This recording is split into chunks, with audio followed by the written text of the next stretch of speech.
Mic check. ప్రభునందు ప్రియమైన దేవుని వల్లరా, దేవుని యొక్క కృపను బట్టి, మహాకృపను బట్టి మనమంతరం ఇక్కడ చేరుకోగలిగాం. అందుకే దేవుని మహింపరుస్తూ విచ్చేసిన మీ అందరికీ మన దేవుడు రక్షకుడైన యేసు ప్రభు నామములో నా హృదయపూర్వక వందనములు తెలియజేస్తున్నాను. ప్రార్థన చేసుకుని ఆయన మైక్ చెక్. హలో. ప్రార్థన చేసుకుని ఆయన సహాయం చేత వర్తమానంలోకి ప్రవేశిద్దాం. ప్రార్థన. మహాపరిశుద్ధుడైన మా ప్రియ పరలోకపు తండ్రి, మీకే స్తోత్రములు నాయన. ఇంతవరకు నా తండ్రి ప్రారంభం నుంచి ఇంతవరకు చక్కగా నడిపించారు నా ప్రభువా. అది మీ యొక్క సహాయం చేతనే మేము చేయగలిగాం, కానీ మా గొప్పతనం కాదు తండ్రి. ఇంకొద్ది నిమిషంలో మీ యొక్క జీవం గల మాటలను, వాక్యములను విని నేర్చుకున్నట్టుకు మీ సన్నిధిలో మేము వచ్చి ఉండగా మమ్మల్ని బలపరచండి, మీ వాక్యం చేత హెచ్చరించండి, మీకు సమీపస్తులుగా మమ్మల్ని మార్చమని ప్రాధేయపడచ్చు. వివరిస్తున్న నాకును, వినొచ్చిన మీ బిడ్డలకును మీ యొక్క ఆత్మ నడిపింపును, వివేచన శక్తిని దయచేయమని ప్రాధేయపడచ్చు. ఈ కృతజ్ఞత, స్తుతి, ప్రార్థన మా ప్రభువును ప్రియరక్షకుడైన యేసుక్రీస్తు ప్రభుల వారి పేరిట మీకే సమర్పించి ప్రార్థించి వేడుకుంటున్నాను తండ్రి. ఆమేన్. ప్రియులారా, కీర్తనల గ్రంథము 25వ కీర్తన 4 నుంచి 9 వచనాల వరకు వాక్య ధ్యానంగా ఈరోజు మనం చూడబోతున్నాం. ప్రత్యేకంగా 4, 5 మరియు 9 వచనాలు.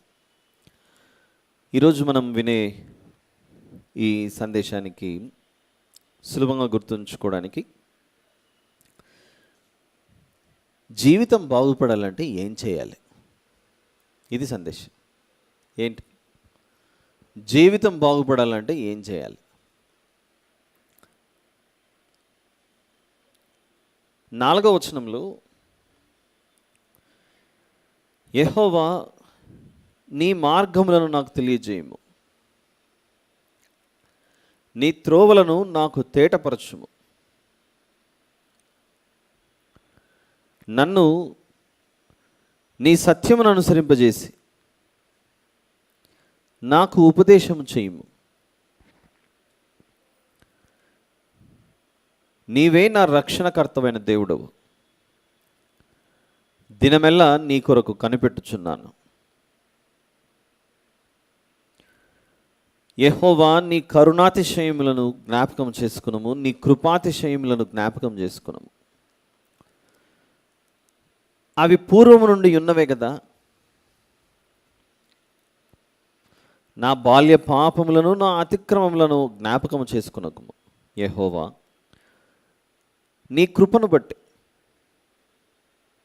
నీ దయ చొప్పున నన్ను జ్ఞాపకంలో ఉంచుకునుము. యెహోవా ఉత్తముడును యథార్థవంతుడునై ఉన్నాడు కావున తన మార్గమును గురించి ఆయన పాపులకు ఉపదేశించును. న్యాయ విధులను బట్టి ఆయన దీనులను నడిపించును. తన మార్గమును దీనులకు నేర్పును.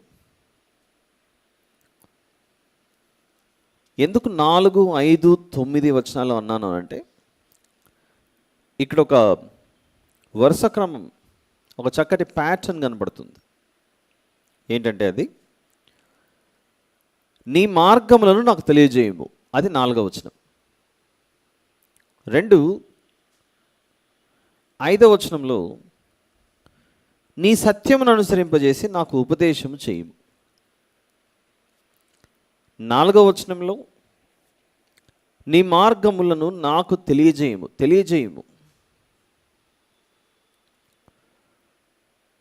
5వ వచనంలో ఉపదేశం చేయము. 9వ వచనంలో, తన మార్గమును దీనులకు నేర్పును అని ఉంది అక్కడ.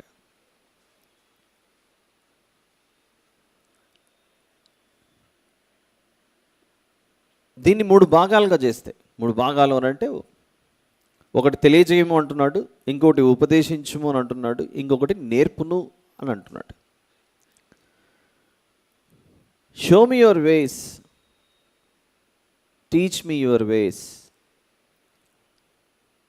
And guide me in your way. Show me, teach me, guide me. తెలియచేయి, ఉపదేశించు, నేర్పించు.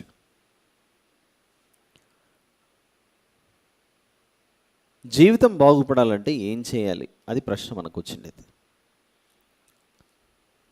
జీవితం బాగుపడాలి అని అంటే మొదట నీ మార్గములు ఏంటో నాకు తెలియజేయ ప్రభు అని అడగాలి. తెలియజేసే సరిపోదు, నేను అర్థం చేసుకునేలాగా వాటిని నాకు ఉపదేశించు. Show me and then teach me. వాటిని నాకు కనుపరచు. తెలియజేయము అంటే నాకు తెలియనిది నీవు తెలియపరచు. తెలుసుకోవడంలో నేనేమైనా పొరపాటు చేస్తానేమో అని నువ్వు తెలియజేసిన దానిని నేను అర్థం చేసుకునేలాగా నాకు ఉపదేశించు.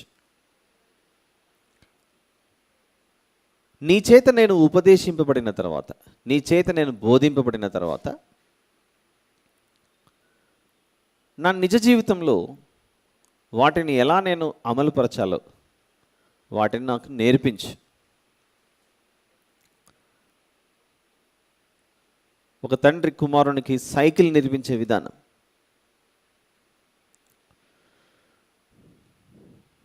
అది సైకిల్ నాయనా అని చెప్తాడు ఫస్ట్. వాళ్ళ తండ్రి దాన్ని ఉపయోగించేటప్పుడు చూస్తూ ఉండొచ్చు. నెక్స్ట్ స్టేజ్ స్టార్ట్ అయ్యేది, ఎప్పుడు మా నాన్నే దాన్ని ఉపయోగిస్తున్నప్పుడు నేను దాన్ని ఎలా ఉపయోగించాలి, ఇది పెడల్, అది ఇది అని సైకిల్లో ఉన్న భాగాలన్నీ వివరిస్తారు. థర్డ్ స్టేజ్కి వెళ్ళేది దాన్ని ఎలా ఉపయోగించాలో నేర్పించడం, పక్కన కూర్చొని నేర్పించడం. నేర్చుకున్న తర్వాత దానిని అమలుపరిచేది నేర్చుకున్న వ్యక్తిదే బాధ్యత. అది నువ్వు నేర్పించావు కనుక నువ్వే వెళ్ళి చేయి అనకూడదు. నేర్చుకున్న వ్యక్తి దాన్ని అమలుపరచాలి. ఈ మూడు మన జీవితాలు బాగుపడడానికి ప్రాథమికమైన సూత్రాలుగా, ప్రధానమైన పునాదులుగా కనబడుతున్నాయి. చూడండి, నీ మార్గములను నాకు తెలియజేయము. Show me your ways. Number 5 అంటే వచనం 5లోంచి మాట్లాడుతున్నా, 5వ వచనం, verse number 5. Teach me, show me, teach me and guide me. నీ మార్గంలో నాకు తెలియచేయి, నీ మార్గంలో ఉపదేశించు, నాకు నేర్పించు. అలా దేవుడు చెప్పినట్లుగా ఏమాత్రము సంకోచించకుండా అడుగు ముందుకేసినటువంటి భక్తులను ఒకసారి మనం పరిశీలించి మరింత వివరణలోకి వెళ్దాం ఈరోజు. ఆదికాండము 12వ అధ్యాయంలో, 12వ అధ్యాయం ఆదికాండము అంటేనే మనకు అబ్రహాం గారు గుర్తు రావాలి. మొదటి 3 వచనాలు మనం పరిశీలిస్తే, యెహోవా నీవు లేచి నీ దేశము నుండి, నీ బంధువుల యొద్ద నుండి, నీ తండ్రి ఇంటి నుండి బయలుదేరి నేను నీకు చూపించు దేశమునకు వెళ్ళుము. చాలు సిస్టర్, నేను నీకు చూపించు దేశమునకు వెళ్ళుము అని అబ్రహాం గారితో మాట్లాడుతున్నారు దేవుడు. ప్రభువా, నేను ఆ దేశం ఎలాంటిదో ఎప్పుడు చూడలేదు. ఇప్పుడు నేను నా భార్యను తీసుకొని బయలుదేరాలి. ఒకవేళ అబ్రహాం గారి మనస్తత్వం మనకు లేకపోతే, సాధారణంగా మనము మాట్లాడే విధానం ఎలా ఉంటుందంటే, మొదట నేను వెళ్ళి చూసొస్తాను, అక్కడ తగిన ఏర్పాట్లన్నీ కరెక్ట్ ఉన్నాయో లేదో చెక్ చేసుకొని ఆ తర్వాత బాగుంటే వచ్చి నేను నిన్ను తీసుకెళ్తాను, ఎందుకు ఇక్కడ సురక్షితంగా ఉంటుందని. ఒక జత బట్టలతోనో లేదా 2 జతల బట్టలతోనో బయలుదేరి ప్రయాణం చేసి అన్నీ అక్కడ ఏర్పాట్లన్నీ చూసుకొని చేసిన తర్వాత మళ్ళీ వచ్చి మళ్ళీ తీసుకెళ్తాం. ఇక్కడ కానీ ఇక్కడ దేవుడు చెప్పాడు, నేను చూపించు దేశమునకు వెళ్ళుము అనంటే ఏమాత్రం సంకోచించకుండా, అది ఎలా ఉంటుందో, అక్కడికి వెళ్ళిన తర్వాత నా పరిస్థితి ఏమవుతుందో, అలా ఏమాత్రం సందేహించకుండా దేవుడు చెప్పిన వెంటనే బయలుదేరేశాడు అబ్రహాం గారు. వాస్తవానికి 12వ అధ్యాయంలోనే ప్రారంభమవుతుంది అబ్రహాం గారితో దేవుడు సంభాషించటము, తెలియచేయటము, ఇలాంటి విషయాలన్నీ. ఏ విధంగా దేవుడు ప్రత్యక్షమై బయలుపరచాడో మనకు తెలియదు.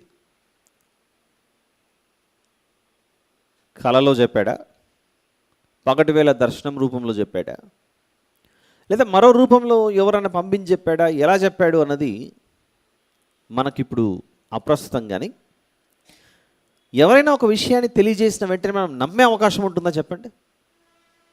మనం ఎక్కడో ఒక చోట, ఒక ఇంట్లో, మన బంధువర్గం దగ్గర, మన కుటుంబ సభ్యులందరి దగ్గర మనం నివసిస్తున్నాం. మీరు బయలుదేరి వచ్చేసేయండి అని దేవుడు చెప్తున్నాడు అని ఎవరో చెప్పగానే మనం వెంటనే నమ్మి బయలుదేరే అవకాశం ఉంటుందా? 10 మందితో మనం చర్చిస్తాం, పలానా వాళ్ళు వచ్చి నాతో ఇలా మాట్లాడారు, ఇది ఎంత మాత్రం నిజమో కాదో అందరి సలహాలు, అన్ని సూచనలు అన్నీ తీసుకున్న తర్వాత అప్పుడు బయలుదేరుతాం మనం. కానీ మాట్లాడిన ఆ మాటలోనే ఎంత విశ్వాసం చూపించి ఉంటే, తాను చూడకపోయినా దేవుడు చెప్పిన దేశం, ఆయన చూపించబోయే మార్గం, నేను అక్కడికి చేరుకోవడానికి అది ఎంతో గొప్పది నా భవిష్యత్తుకు. జీవితకాలం అంతా నా గురించి ఈ ప్రపంచం గొప్పగా చెప్పుకోవాలనంటే నేను దేవుడు చెప్పిన ఈ మార్గంలో ప్రయాణం చేసి తీరాల్సిందే అన్న మాటతో, ఆ విశ్వాసంతో బయలుదేరి వెళ్ళిపోయారు అబ్రహాం గారు. దేవుడు ఏర్పాటు చేసిన మార్గంలో సందేహించక బయలుదేరాడు. ఇక కొంచెం కాస్త మనం ముందుకు ప్రయాణం చేసి నిర్గమకాండము 13వ అధ్యాయానికి వస్తే,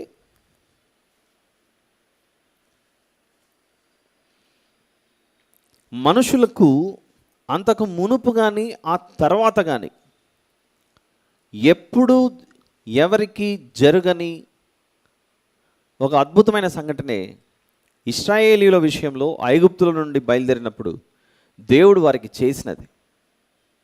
అదేంటంటే 21వ వచనం చూద్దాం. నిర్గమకాండము 19, 21 నుండి 22, 2 వచనాలు చూద్దాం వరుసగా. వారు పగలు రాత్రియు ప్రయాణం చేయనట్లుగా యెహోవా త్రోవలో, త్రోవ అనంటే ఏంటి? దారి లేదా మార్గము, వారిని నడిపించుటకై పగటివేళ మేఘస్తంభములోను, వారికి వెలుగిచ్చుటకు రాత్రివేళ అగ్నిస్తంభములోను ఉండి వారికి ముందుగా నడుచుచూ వచ్చాను. దారి చూపిస్తున్నాడు దేవుడు అక్కడ. ఆయన పగటివేళ మేఘస్తంభమునైనను రాత్రివేళ అగ్నిస్తంభమునైనను ప్రజల ఎదుట నుండి తొలగింపలేదు. ఒక మనిషికి వర్షం పడుతున్నప్పుడు గొడుగు పడితేనే, గొడుగు పట్టినా కూడా తడిచిపోయే అవకాశం ఉంటుంది, వర్షం కుండపోత వర్షం కురుస్తున్నప్పుడు.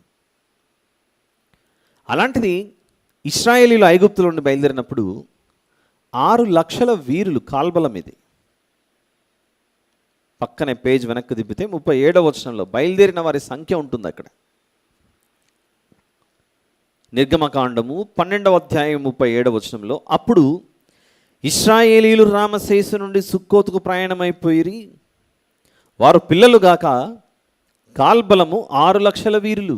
6 లక్షల వీరులు వీరు. 6 లక్షల మందికి పగటివేళ మేఘస్తంభముగా, చిన్న చిన్న పిల్లల మొదలుకొని వృద్ధుల వరకు పగటివేళ ఎండ దెబ్బ తగలకుండా మేఘస్తంభాన్ని ఎలా నిలబెట్టాడో దేవుడు మనకు తెలియదు. వారి ముందర నడుచుకుంటూ వారికి ఏ ఇబ్బంది కలగకుండా పగలంతా కాపాడుకుంటున్నాడు, రాత్రంతా కాపాడుకుంటున్నాడు. అది చూసినప్పుడన్నా వీరికి నమ్మకం రావాలి.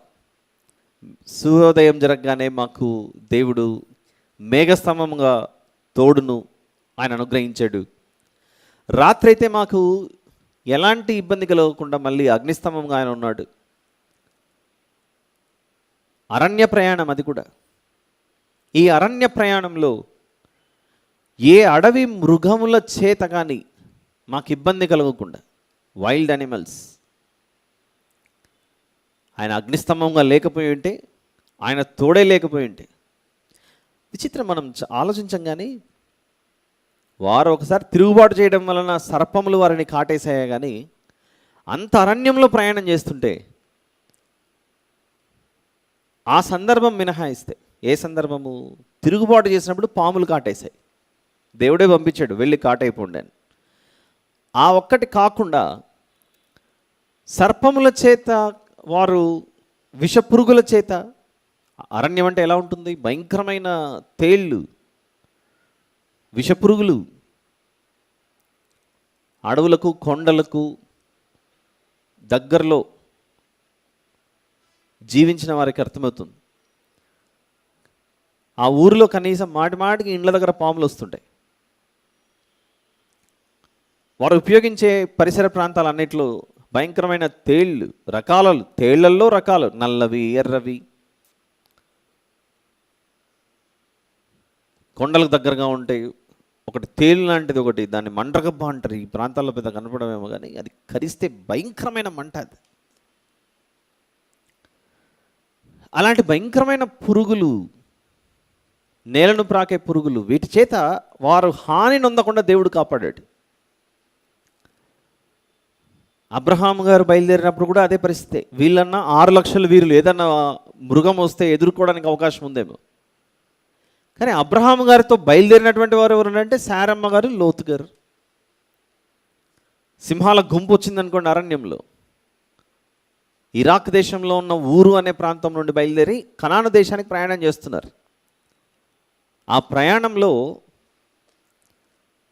అరణ్యంలో ప్రయాణం చేస్తుంటే దేవుడు ఎలా కాపాడుండాలి అబ్రహాం గారిని, తనకు సంబంధించిన వారిని, వేటిని తీసుకొని బయలుదేరుతున్నాడు. అక్కడ దేవుని కాపుదల ఉంది కనుకనే, దేవుని యొక్క సంరక్షణ తోడుగా ఉంది కనుకనే ఆయన మార్గము, ఆయన సన్నిధి తోడుగా ఉంది అన్న నమ్మకంతో అడుగు ముందుకేశారు. ఈ 2 సందర్భాలలో దేవుని యొక్క నడిపింపు అలా సాగింది. అక్కడ ఇలా మోషే గారి కాలం దాటుకొని యెహోషువ గారి కాలానికి వచ్చేసరికి, యెహోషువ గ్రంథం 1వ అధ్యాయం 6వ వచనంలో దేవుడు యెహోషువ గారికి ఎలాంటి అభయహస్తం ఇస్తున్నాడో చూడండి ఒకసారి. యెహోషువ గ్రంథము 1వ అధ్యాయము 6వ వచనం. నిన్ను విడువను, నిన్ను ఎడబాయను, నిబ్బరము కలిగి ధైర్యముగా నుండుము, వారికి ఇచ్చేదనని నేను వారి పితరులతో ప్రమాణము చేసిన ఈ దేశమును నిశ్చయముగా నీవు ఈ ప్రజల స్వాధీనం చేసేదువు. దేవుడు ఏమంటున్నాడంటే, ఇంకా 7వ వచనంలో కూడా చూస్తే, నా సేవకుడైన మోషే నీకు ఆజ్ఞాపించిన ధర్మశాస్త్రం అంతటి చొప్పున చేయవలను. లేదా 5వ వచనం పైన చూస్తే, నీవు బ్రతుకు దినములన్నిటను ఏ మనుషుడును నీ ఎదుట నిలువలేకయుండును, నేను మోషేకు తోడై ఉండినట్లు నీకును తోడై ఉందును. మోషే గారి ద్వారా భూమి మీద ఉన్న ఎర్ర సముద్రాన్ని దేవుడు 2 భాగాలుగా చేస్తే, నేను మోషేకు తోడై ఉండినట్లు నీకును తోడై ఉందును అని చెప్పినట్లుగా యెహోషువ గారి ద్వారా దేవుడు, యెహోషువ గారు ప్రార్థించినప్పుడు చంద్రులను రెండింటినీ ఆపేస్తాడు. దేవుని యొక్క తోడు, దేవుని యొక్క నడిపింపు ఉంది కనుకనే అది సాధ్యమైంది. అక్కడ ఆయన, నువ్వు అడుగు ముందుకై నేను నీకు తోడుగా ఉన్నాను అని చెప్పినప్పుడు వారు నమ్మారు, విశ్వసించారు, ఏమాత్రము సందేహించలేదు.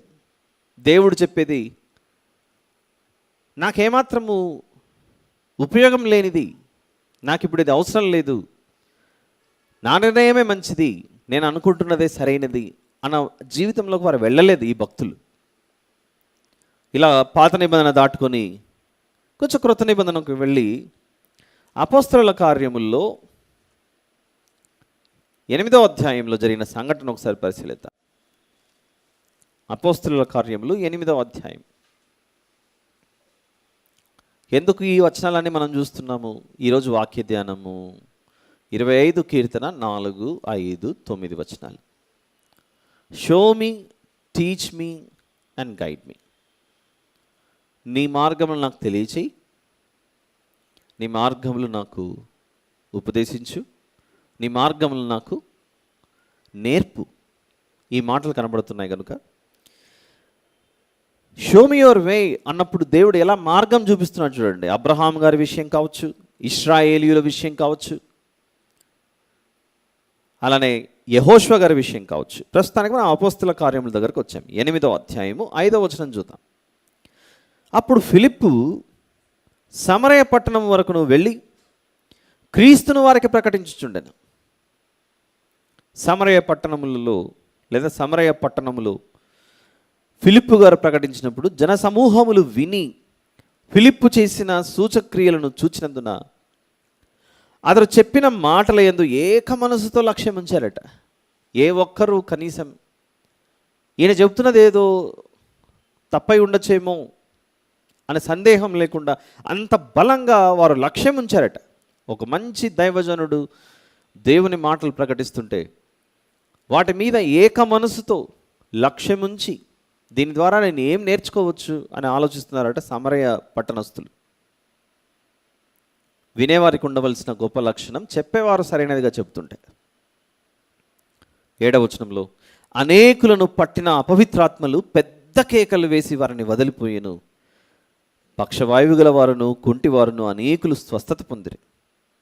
అందుకు ఆ పట్టణంలో మిగులు సంతోషం కలిగను. ఫిలిప్పు గారు ఒక్కరు ప్రవేశించడం వలన ఆ పట్టణం అంతా ఎలా ఉందట? సంతోషంతో నిండుకుంది. ఒక మనిషి వలన పట్టణం సంతోషంగా ఉంది. ఖచ్చితంగా ఆలోచించాల్సిన విషయం ఇది.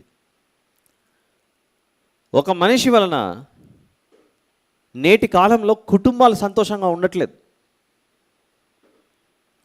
కానీ ఫిలిప్పు గారి జీవితం చూస్తే ఒక మనిషి వలన పట్టణం సంతోషంగా ఉందంట. అంటే ఫిలిప్పు గారు దేవుని యొక్క సహాయం చేత ఆ పట్టణంలో ఎంత ప్రభావితం చేసి ఉండాలి, ఎంత ఇంపాక్ట్. ప్రభావితం అంటే ఇంపాక్ట్. ఆ మనిషి ఆ పట్టణంలో ఉండటం వల్ల ఆ పట్టణానికి సంతోషమైందట. ఈరోజు ఈ హైదరాబాద్ నగరం ఇంత పెద్దగా ఉంది. పట్టణం అంతా సంతోషంగా ఉందా? ఏ ఒక్కరి వలన అంటే దొరుకుతుందా జవాబు? దొరకదు. ఆ విధమైన స్థాయికి మనం చేరుకోవాలంటే దేవునిలో ఎంత లోతుగా మనము ప్రయాణం చేయాలో ఆలోచించండి ఒకసారి. ఫిలిప్పు గారు ఎంత గొప్ప దైవజనుడై ఉండాలి. దేవుడు అలా నడిపిస్తున్నాడు ఫిలిప్పు గారిని అక్కడ. ఇలా పట్టణమంతా సంతోషంగా ఉంటే ఒక్కసారిగా దేవుని పిలుపు అందుకొని నీతో నాకు పని ఉంది, నువ్వు బయటికి రా అంటున్నాడు దేవుడు అక్కడ. మొత్తం పట్టణమే చాలా సంతోషంగా ఉంది. ఆ మాట చూడండి అక్కడ. అందుకు ఆ పట్టణంలో మిగుల సంతోషం కలిగాను. పట్టణంలో మిగుల సంతోషం ఉంటే దేవుడు నీతో ఇంకో పని ఉంది, నువ్వు బయటికి రా నాయనా అని 26వ వచనంలో ఫిలిప్పు గారిని పిలుస్తున్నాడు బయటికి. ప్రభువు దూత నీవు లేచి దక్షిణముగా వెళ్ళి, నీవు లేచి ఇంక పని అయిపోయింది అక్కడ, నీతో పని ఉంది.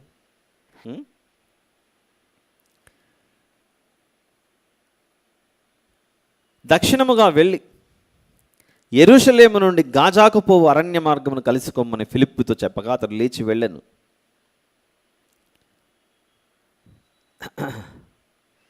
ఇంకా చెప్పాలంటే ఫిలిప్పు గారు 12వ వచనం చూద్దాం ఒకసారి. అయితే ఫిలిప్పు దేవుని రాజ్యమును గురించి యేసుక్రీస్తు నామమును గురించి సువార్త ప్రకటించుండగా వారు అతను నమ్మి పురుషులు స్త్రీలను బాప్తిసం పొందిరి.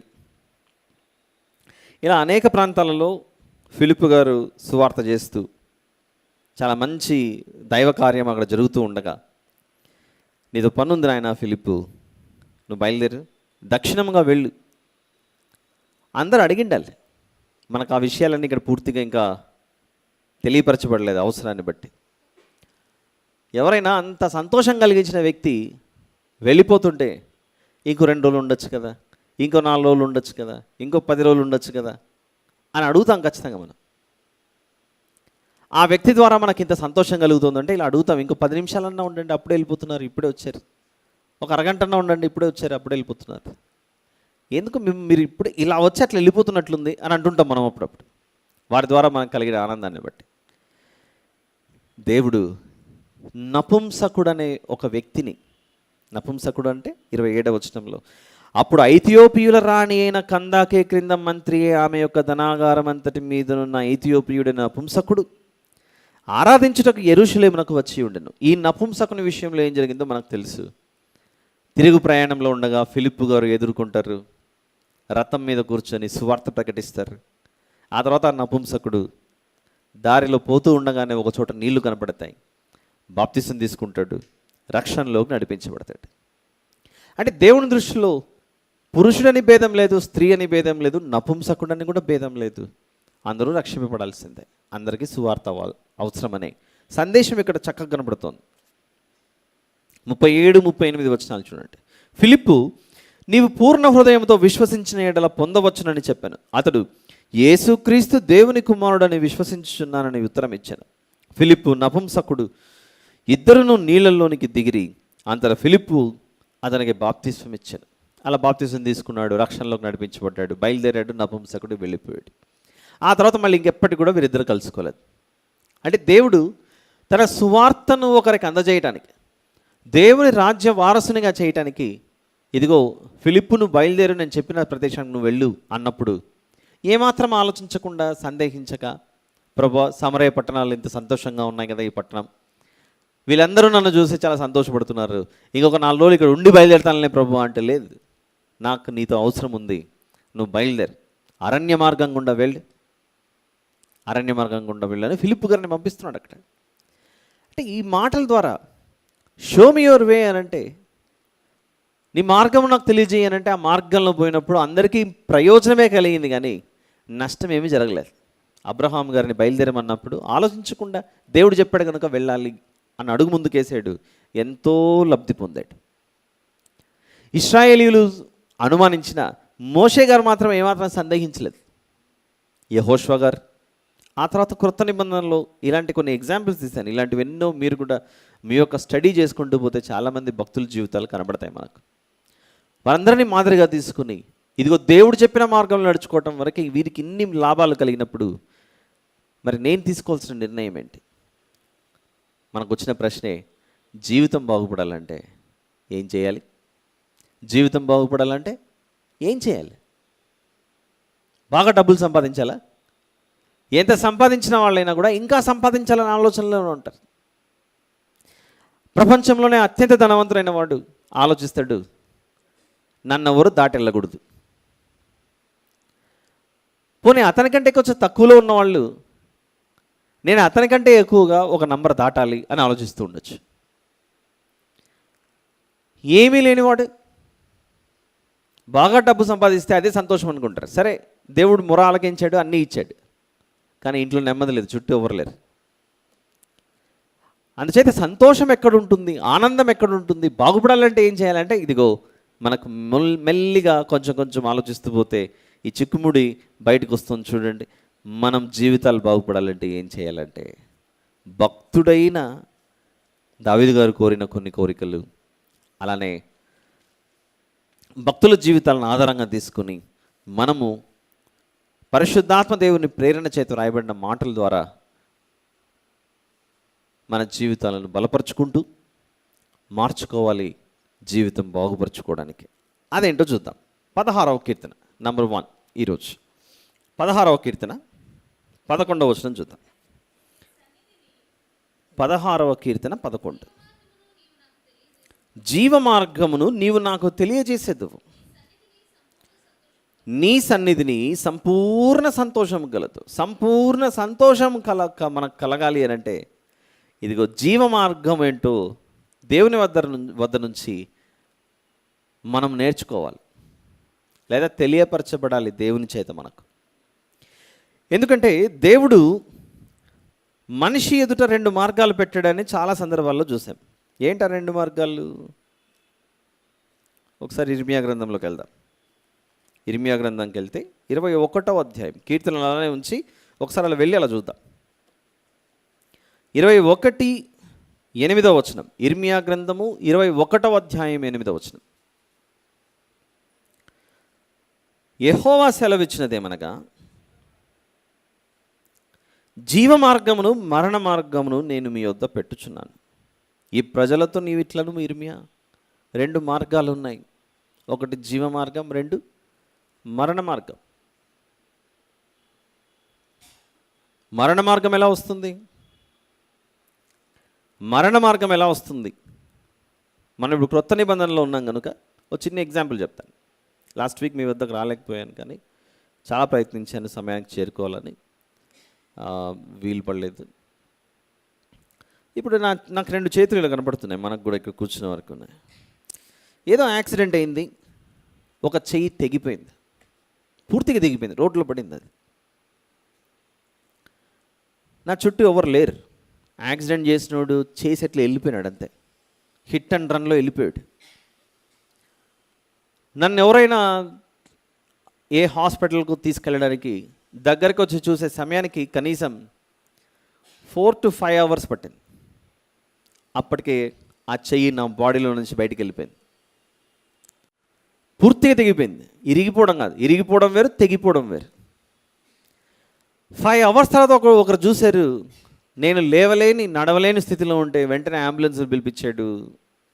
ఏదో అయ్యింది, మొత్తానికి అయితే తీసుకొచ్చి లోపల పెట్టారు. అంబులెన్స్ వచ్చి అనేసరికి ఒక 6 hours అయింది. ఆ తర్వాత హాస్పిటల్లో అన్ని చెకప్స్ అన్నీ చేసి అయ్యేసరికి ఒక 7 to 8 hours అయిపోయింది, 9 hours అయింది. కరెక్ట్గా అతికిద్దామనే టైంకి వచ్చేసరికి 12 గంటల విరామం వచ్చేసింది, 12 hours డిఫరెన్స్ వచ్చేసింది. ఇప్పుడు చెయ్యి అతుక్కునే అవకాశం ఉంటుందా? అంత గ్యాప్, 12 నుంచి దాదాపుగా అన్ని గంటల తేడా వచ్చేసరికి అప్పటికే ఈ చెయ్యి ఏమైపోయిందంటే, ఏమాత్రము ఇక ఉన్నటువంటి సెల్స్ లేకపోతే ఏమైతే ఆ మెడికల్ లాంగ్వేజ్లో ఏం మాట్లాడతారో అది నాకు తెలియదు, కానీ ఎగ్జాక్ట్గా ఆలస్యమైందండి, ఇంకేం చేయలేము, ఆ చెయ్యి ఇక పనికిరాదు అని తీసి పక్కన పడాల్సిందే. ఎందుకు ఆ చెయ్యి చచ్చిపోయింది? ఆలోచించండి. దేహం నుండి వేరైంది, అది దేహం నుండి వేరైపోయింది. దేహం నుండి వేరైపోయితే అది ఏమాత్రము బ్రతికుండే అవకాశమే లేదు. దీన్నే యేసు ప్రభు యోహాను సువార్త 15లో ఒక మాట అన్నాడు, ద్రాక్షవల్లిని నేను, తీగలు మీరు. తీగ ఈ ద్రాక్ష చెట్టుకు అతుక్కొని ఉంటేనే ఆ తీగ బ్రతికే ఉంటుంది, కానీ ఏమాత్రం ఆ తీగ ఆ చెట్టులో నుండి వేరైపోతుందో ఆ తీగ కాల్చబడుటకు, ఎండిపోవుటకే అది సిద్ధంగా ఉంటుంది. ద్రాక్షవల్లిని నేను, తీగలు మీరు అన్న విషయం మనకు అర్థమైంది. తీగ వేరైతే తీగ చచ్చిపోతుందని. ఓ, ఇది ద్రాక్ష చెట్టు అని అనుకున్నాం మనం. అయితే మనకు మర్చిపోతున్నది ఏంటంటే, యేసు ప్రభు శిరస్సు, మనం ఆయన దేహం. ఎన్నోసార్లు చూసాం అది వచనం. యేసు ప్రభు శిరస్సు అయి ఉన్నాడు, మనమేమో దేహమై ఉన్నాం. దేహమునకు మనమంతా ఏమై ఉన్నాము అనంటే అవయవములమై ఉన్నాం. ఇక్కడ కూర్చున్న మనము ఒకరు నరాలు అయి ఉండొచ్చు, ఇంకొరు రక్తనాళాలు అయి ఉండొచ్చు, ఇంకొరు లంగ్స్ అయి ఉండొచ్చు, ఇంకొరు హార్ట్ అయి ఉండొచ్చు. ఇవన్నీ ఈ అవయవాలలో ఏదైనా ఒక అవయవము ఎప్పుడు ఈ దేహంతో ఉండి ఉండి నాకు బోరు కొట్టేసింది, బయటికి వెళ్తానని చెప్పేసి దేహం నుండి ఒక అవయవం వేరైపోయింది అనుకోండి, దేహం నుండి వేరైపోయిన అవయవం బాగుపడే అవకాశం ఉంటుందా? ద్రాక్షవల్లిని నేను, తీగలు మీరు. తీగ తెగిపోకూడదు అన్నప్పుడు తీగ తెగిపోతే కష్టం కదా అనేది గుర్తుంది, కానీ దేహంలో నుండి నేను వేరైపోతే, యేసు ప్రభు శిరస్సు అయితే నేను ఆయన దేహంలో ఒక భాగం అయితే, ఆ భాగంలో నేను ఆయనకు ఎప్పుడూ అంటుకట్టుకునే ఉండాలి. ఆయనలో నుండి వేరైపోతే నేను చచ్చిన వాడితో సమానం అన్న విషయం నాకు ఎప్పుడు గుర్తుండాలి. ఎందుకబ్బా యేసు ప్రభు ఆయన శిరస్సు, మనల్ని దేహం, ఆ దేహంలో మనం అవయవములమై ఉన్నాము అన్న పదాలు ఎందుకు ఉపయోగించాడు అనేది మనకు ఆలోచన ఉండాలి. చెట్టులో నుండి కొమ్మ వేరవ్వకూడదు, యేసు ప్రభు దేహంలో నుండి మనం వేరవ్వకూడదు. ఏమవుతాం? వేరైపోతే చచ్చైపోతాం. అది చాలా ప్రమాదం. ఆల్ రైట్, ఎక్కడి నుంచి వచ్చాము మనము? కీర్తనలు 16. ఇప్పుడు రెండోది చూద్దాం. భక్తుని యొక్క కోరిక. ఇలాంటి కోరిక మనం ఎప్పుడైనా కోరుదామా? కోరకపోయి ఉంటే నేనెందుకు ఇలాంటి కోరిక కోరలేదు? సాధారణంగా మన ప్రార్థనలు ఎలా ఉంటాయంటే, ప్రభువా నాకు ఈ సమస్య ఉంది, దీనిలో నుండి తొలగించు అని అంటాం మనం. నాకు ఈ బాధ ఉంది, దీని నుండి నన్ను స్వస్థపరచు, లేదా బాగు చేయి, లేదా కష్టాలు ఉంటే కష్టాల్లో నుండి గట్టెక్కించు, అలాంటివి చేస్తుంటాం. కానీ బైబిల్లో భక్తుల యొక్క మనస్సులు అలా కనపడవు మనకు. ప్రభువా మేము అగ్నిలోకి పోతున్నాం, నువ్వు మమ్మల్ని రక్షించినా రక్షింపకపోయినా మేమైతే అగ్నిలోకి పోవడానికి సిద్ధంగా ఉన్నాం. అది షద్రక్ మేషక్ అబేద్నెగోలు చేసినటువంటి వారు తీసుకున్న నిర్ణయాన్ని బట్టి దేవుడే ఆ అగ్నిలోనికి ప్రవేశించాడు. వీరు అగ్నిలోనికి ప్రవేశిస్తే, అగ్నిగుండంలోనికి వీరు ప్రవేశిస్తే, దేవుడే పరలోకమనే నా బిడ్డల అగ్నిగుండంలోకి ప్రవేశిస్తే నేను పరలోకంలో ఉండడం ఎట్లా? నో, నేను కూడా అగ్నిగుండంలోకి ప్రవేశించి వారిని బయటికి తీయాలని ఆ అగ్నిగుండంలో నుండి బయటికి తీశాడు. అక్కడ నా కష్టాలు తీసేయి కాదు, నా కష్టాల్లో నువ్వు కూడా ఉండు ప్రభు, ప్రయాణం చేయి. అప్పుడు దేవునికి అర్థమవుతుంది. దేవునికి అర్థం కాదని కాదు నా ఉద్దేశం. వీరిని కష్టాల సుడిగుండంలో ఇలానే ప్రయాణం చేయించాలనేది నా ఉద్దేశం కాదు. దీని ద్వారా వీరికి ఏదో నేర్పించాలని నేను చేస్తున్న ప్రయత్నం. ఇందులో కూడా నాతో కలిసి ఉంటారా లేదా? ఓ భక్తుడు చూడండి ఎలాంటి కోరిక కోరుతున్నాడు ఇక్కడ. 27 కీర్తన దావీదు గారు 11వ వచనం.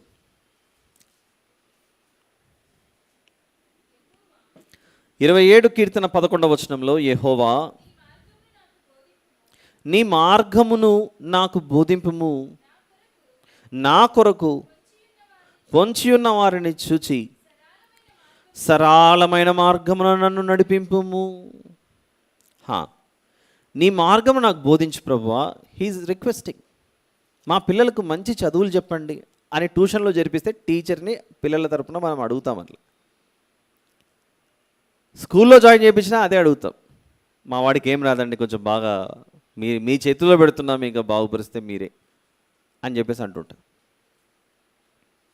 దావీదు గారు తన యొక్క వ్యక్తిగత జీవితాన్ని, ఆత్మీయ జీవితాన్ని దేవుడు అనే టీచర్కి అప్పచెప్తున్నాడు. చూడండి, నీ మార్గంలో నాకు బోధించు ప్రభువా, నా కొరకు పొంచి ఉన్న వారిని చూచి సరళమైన మార్గమును నన్ను నడిపించు ప్రభువా.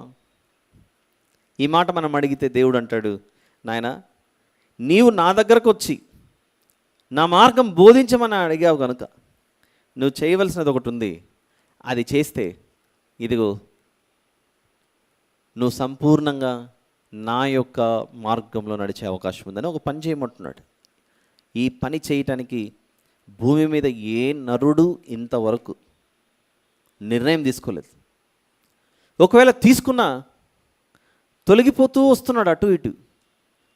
ఆకాశంలో గాలిపటం అటు ఇటు కొట్టుకున్నట్లుగా అది స్థిరంగా ఉండదు. మనం పట్టుకున్నా కూడా స్థిరంగా ఉండదు. అది ఆ గాలికి అటు ఇటు ఊగుతూనే ఉంటుంది. మనం కూడా ఈ పని విషయంలో నిర్ణయం తీసుకున్న మాటిమాటికి అలా గాలిపటంలాగా ఊగుతూ ఉంటాం. అదేంటో చూద్దాం ఒకసారి. 3వ అధ్యాయము 6వ వచనం, సామెతల గ్రంథం. సామెతల గ్రంథము 3వ అధ్యాయము 6వ వచనం. సామెతల గ్రంథము, book of proverbs, chapter number 3 verse number 6. నీ ప్రవర్తన అంతటి యందు ఆయన అధికారమునకు ఒప్పుకొనుము, అప్పుడు ఆయన నీ త్రోవలను సరళము చేయును. అసలు ప్రశ్న ఏమొచ్చింది మనకు? ఇందాక మనం ఏం చూసాము? 27వ కీర్తన 11వ వచనంలో భక్తుడైన దావీదు గారు సరళమైన మార్గమున నన్ను నడిపింపు ప్రభువా అని అంటున్నాడు. అక్కడ సరళమైన, చక్కని, స్పష్టమైన మార్గంలో నన్ను నడిపించు ప్రభువా. ఈ వచనాల వరుస క్రమం మనము మిస్ అవ్వకూడదు. ఏ వచనాల వరుస క్రమం? మొదటిది చూసాము దైవ సంబంధమైన మార్గం, జీవ మార్గం, 16-11 చూసాం కీర్తనలు. ఇప్పుడు రెండవది చూస్తున్నాం. భక్తునికి ఒక కోరిక వచ్చింది, సరళమైన మార్గమున నన్ను నడిపించు ప్రభు అని అడిగాడు.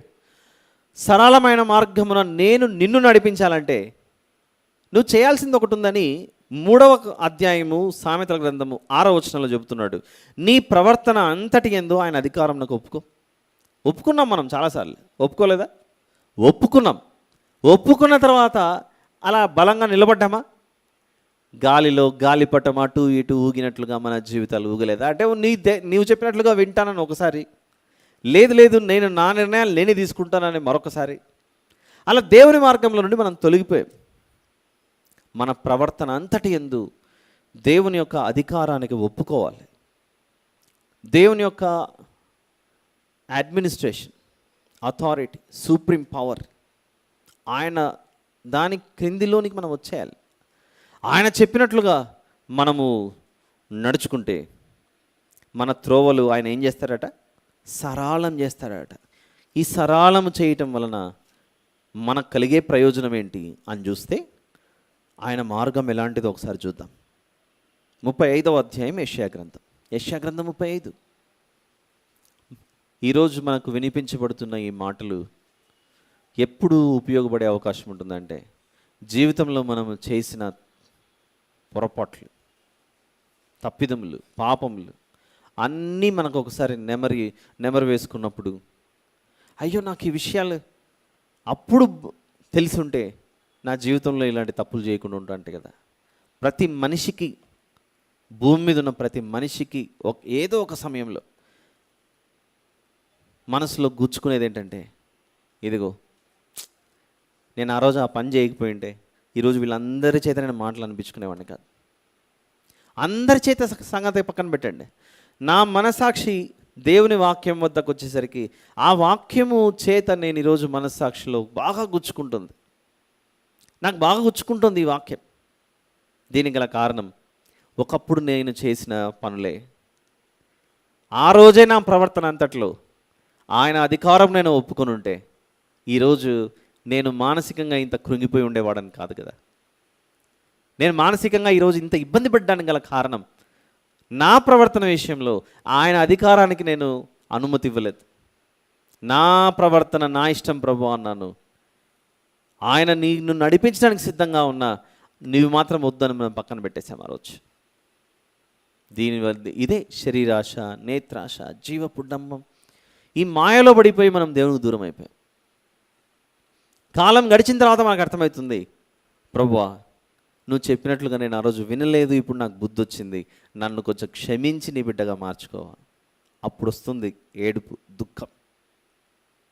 యెషయా గ్రంథం 35:8 వచనంలో, అలా మన ప్రవర్తన అంతా ఆయన అధికారమునకు ఒప్పుకుంటే అక్కడ దారిగానున్న రాజమార్గము మనకు ఏర్పడుతుందట. అది పరిశుద్ధ మార్గం అనబడును. దేవుని మార్గము అపవిత్రమైన మార్గం కాదది, పరిశుద్ధమైన మార్గం అది. అది అపవిత్రులు పోకూడని మార్గము, పవిత్రులుగా మార్చి ఆ మార్గంలో నడిపించే దేవుడు ఆయన. అది మార్గమున పోవు వారికి ఏర్పరచబడును, మూడులైనను దానిలో నడుచుచు త్రోవను తప్పక ఉంటారట. ఆ మార్గంలో నడుచుకుంటూ పోతే దేవుని యొక్క మార్గం మనం విడిచిపెట్టకూడదు. వచ్చేద్దాం కీర్తన 25వ కీర్తనకు వద్దాం. కీర్తనలోంచి ఎన్నో విషయాలు ఈరోజు నేర్చుకుంటున్నాం మనం. Sam number 25.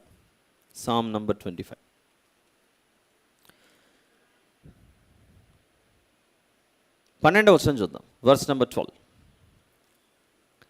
యెహోవా యందు భయభక్తులు గలవాడెవడో వాడు కోరుకొనవలసిన మార్గమును ఆయన వానికి బోధించును. ఆయన బోధిస్తాడట, మనం ఆయన అధికారం క్రిందికి వస్తే. అంతే కదా. ఇప్పుడు మనం ఒక ఇన్స్టిట్యూషన్లోకి వెళ్ళి జాయిన్ అయితేనే వాళ్ళు నేర్పిస్తారు మనకు. ఇక్కడ కాలేజీకి వెళ్ళే విద్యార్థులు ఉన్నారు, కాలేజ్ చదువులు అయిపోయిన వాళ్ళు ఉన్నారు, స్కూల్కి వెళ్ళే వాళ్ళు కూడా ఉన్నారు. మనం డబ్బులు కట్టి పే చేసి మీ యొక్క ఇన్స్టిట్యూషన్ యొక్క అథారిటీ కింద మేము చదువుకోవడానికి వచ్చామంటాం మనం పరోక్షంగా. వాళ్ళకు ఫామ్ నింపుకుంటారు, ఈ సంస్థ చెప్పినట్లుగా నేను నడుచుకుంటాను అని మన విద్యార్థుల వద్ద, తల్లిదండ్రుల వద్ద సంతకాలు తీసుకుంటారు. నా బిహేవియర్ బాగుంటుంది, నేను ఏమైనా పొరపాటు చేస్తే నాకు టీసీ ఇచ్చి మీరు పంపించవచ్చు, ఇలాంటి టర్మ్స్ అండ్ కండిషన్స్ అన్నీ మనం సంతకాలు పెట్టింటాం. కాలేజీలో చదువుకోవడానికి వెళ్ళాలి, కానీ అక్కడికి వెళ్ళి అల్లరి చిల్లర పనులు చేస్తే మీరు నాకు ఏమాత్రం ఆలోచించకుండా నాకు టీసీ ఇచ్చి పంపించేయచ్చు. చాలా ఇన్సల్ట్ అది. టీసీ అంటే నా దగ్గర వద్దు బాబు, నువ్వు నా ఇన్స్టిట్యూట్లో ఉంటే చెడ్డ పేరు. విద్యార్థి ఏం చేస్తున్నాడంటే ఆ అధికారం కిందికి వచ్చేస్తున్నాడు. కంపెనీల్లో ఉద్యోగాలు చేసే వాళ్ళ పరిస్థితి కూడా అంతే. ఒకటి కాదు, రెండు కాదు, ఏకంగా 10-20 పేజీలు సంతకాలు పెట్టించుకుంటారు. కోడ్ ఆఫ్ కండక్ట్ అని, లేకపోతే ఇంకో కండక్ట్ అని, ఆ కండక్ట్ అని, ఈ కండక్ట్ అని, ఏవో పెట్టించి టర్మ్స్ అండ్ కండిషన్స్ అన్నీ రాసుకొని ఏమాత్రం అటు ఇటు ఎంప్లాయ్ అయితే వెంటనే క్లాజ్ నెంబర్ 2.463 అని మొత్తం ఆ క్లాజులన్నీ చదివి ఆ క్లాజ్ ప్రకారంగా నువ్వు ఈ నేరం చేసావు, ఈ రోజు నుంచి ఉద్యోగంలో ఉండడానికి అర్హుని కాదని చెప్పేసి తీసి పడేస్తారు. సో ఎలాగైతే మనకు లబ్ధి లేదా లాభం పొందుకోవడానికి, ప్రయోజనం కలగడానికి ఆ అధికారం కిందికి వచ్చి నువ్వు చెప్పినట్లుగా నేను వింటానని ఒప్పుకుంటాం. చూడండి, ఈరోజు దేవుడు మనతో కూడా మాట్లాడుతూ, నా మార్గములలో నీవు నడిపించబడాలంటే నా అధికారానికి నువ్వు ముందు లోబడి జీవించడం ఒప్పుకో, లోబడి జీవించడానికి ఒప్పుకో. అలా ఒప్పుకొని నా దగ్గరికి వస్తే అప్పుడు నా యందు భయభక్తులు గలవాడు అని నేను భావించి అప్పుడు నేనేం చేస్తానంటే క్లాసులు ప్రారంభిస్తాను. ఏంటి ఆ క్లాసులు? వాడు కోరుకొనవలసిన మార్గమును ఆయన వానికి బోధిస్తాడట. ఆల్రైట్, ఇప్పుడు మూడోది చూద్దాం. మూడోది ఏంటంటే, అవునండి మాటికి స్కూలు కాలేజీలు అంటున్నారు, బాగానే ఉంది. ఒక స్టేజ్ వచ్చిన తర్వాత కాలేజ్ చదువులు అయిపోతాయి కదా, ఇంకా నేర్చుకోవడం ఏముంది, పోయి పని చేసుకోవడమే. కాబట్టి దేవుని సంబంధించిన బోధ, టీచింగ్ ఏదైతే ఉందో, దేవుని మార్గముల గురించి నేర్పించేది ఏదైతే ఉందో, అది కేవలం మాకు చిన్నప్పుడే అవసరమా? యవనస్తులుగా ఉన్నప్పుడు అవసరమా? పెద్దగా అయిన తర్వాత విడిచిపెట్టచ్చా? Until what age that we should be led in the ways and paths of God. ఏ వయస్సు వరకు దేవుని మార్గములలో మనం నడిపించబడాలి, ఇది కూడా తెలియాలి మనకు. ఏ వయసు వరకు? చిన్నప్పుడా? 15 ఏళ్ళ వయసా? 16 ఏళ్ళ వయసు వచ్చినప్పుడు వరకా? లేకపోతే కాలేజ్ చదువులు అయిపోయేంత వరకే మనకు దేవుని చేత నడిపించబడే అవసరం ఉందా? ఆ తర్వాత అవసరం లేదా?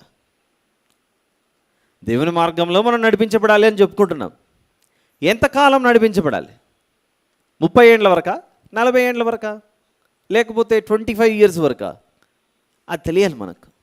ఎంతవరకు నడిపించబడాలో బైబిల్ ఏం చెబుతుందో చూద్దాం. 48వ కీర్తన, సామ్ నంబర్ 48.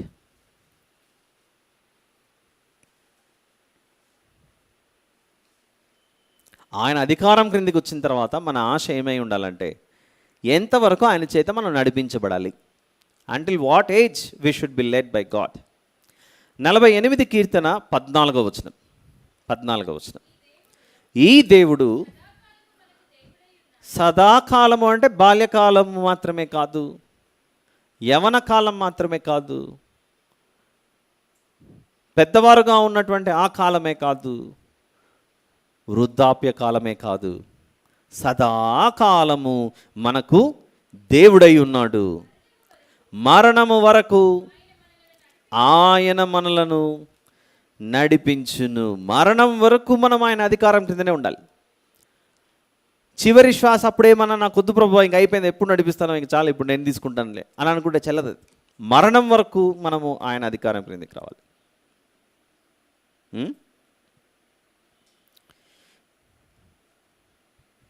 ఇలానే ఇంకొంచెం ముందుకెళ్ళి 73వ కీర్తన.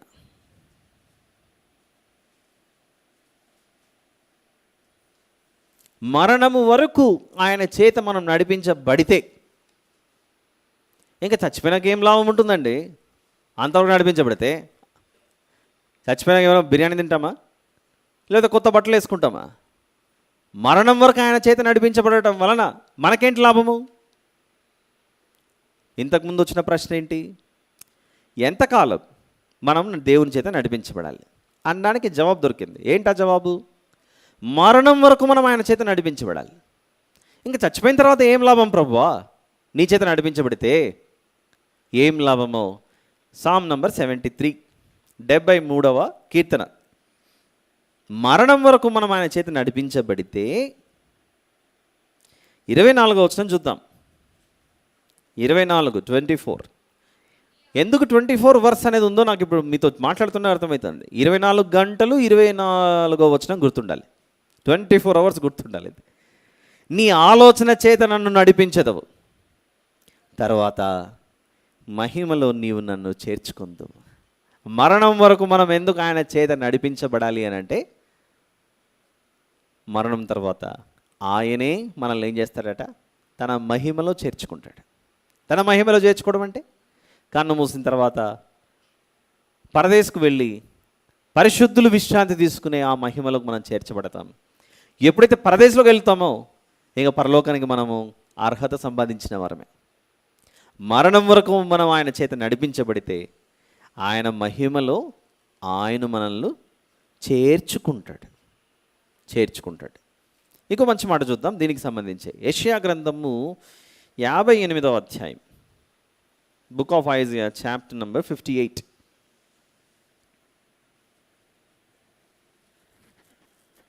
ఎంతకాలం ఈ కాలం మనం ఆయన అధికారం క్రిందికి వస్తే ఆయన ఏం చేస్తారంటే 11వ వచనం చూద్దాం. యెషయా గ్రంథం 58:11.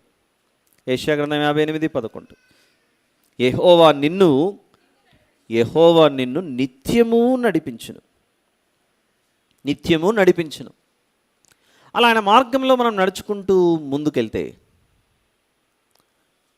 మనకు వచ్చే లాభం, ప్రయోజనం మహిమలో చేర్చుకోబడటమే కాదు. ఇప్పుడు 4వది చెప్తున్నాను, వినండి జాగ్రత్తగా. 4వదే, మొదటిది ఏంటి? దైవ మార్గం. 16-11లో చూసాం జీవ మార్గములు అని. దేవుని మార్గములు జీవ మార్గములు, దైవ సంబంధమైనవి. 2వది చూసాము, ఇదిగో ఆయన మార్గములు చాలా స్పష్టమైనవి అనేది చూసాం. ఎక్కడ చూసాం చాలా స్పష్టమైనవి? ఆయన అధికారం క్రిందికి వస్తే మనము ఆయన చక్కగా మనకు నేర్పించుకుంటూ వస్తాడు. 3వది చూసాము, అది ఎప్పటికీ మరణం వరకు నడిపించేది. దైవ సంబంధమైన మార్గములు, స్పష్టమైన మార్గములు, నిత్యము నడిపించే మార్గములు. 4, 37వ కీర్తన 4వది.